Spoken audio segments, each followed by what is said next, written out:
What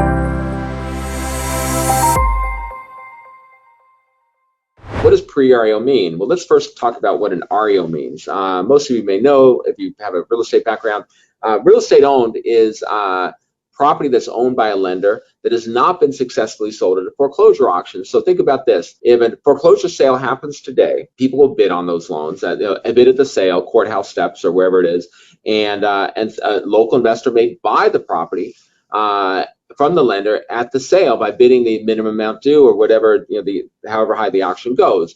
But if no one buys it, then it reverts to the lender, and the lender gets ownership of the property. And then what they typically do is now they have an REO, and they'll list that REO with a local real estate agent in order to get it sold. That's what banks and lenders have done for decades. But pre-REO is different. So pre-REO is, you see that word REO again, but it's before it becomes an REO. So what we've done is we've gone to institutions and said, hey, instead of waiting until your defaulted mortgage becomes an REO, sell it on pre-REO, and now you don't have to pay. Why would they do that?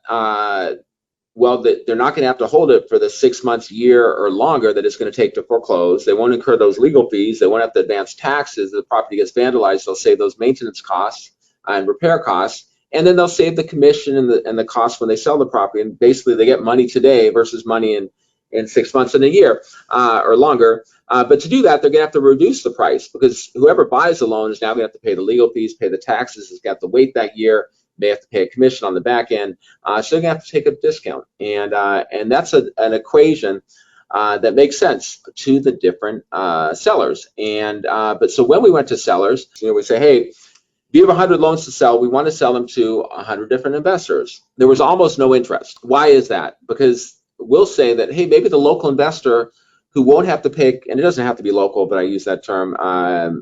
Originally, I thought they would be local investors, but in reality, people have been buying pre-REOs across the country and have done well with them. When you sell 100 loans, an institution envisions selling 100 loans to 100 different investors. The objections are their objections. One of them is, okay, that's 100 loans, that's 100 different contracts. That is, my legal department is going to be unhappy.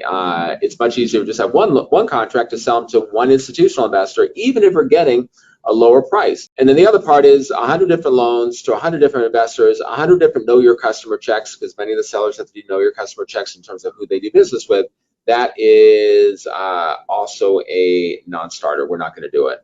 It's just too much work. Whatever extra 5 or 10% that we can earn by selling them to a real estate investor, we're going to give it back in contracts and KYC costs. It's just not worth it. So that was the problem that we had to solve, and we solved it. What we did is we came up with a trust. All the loans that are sold on pre-REO get sold into a trust. The trustee is U.S. Bank.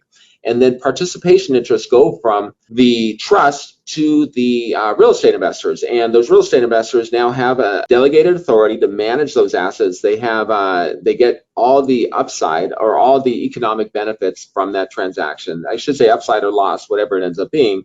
Historically, it's been gains, but they get the economic benefits from that asset or assets they purchase into the trust.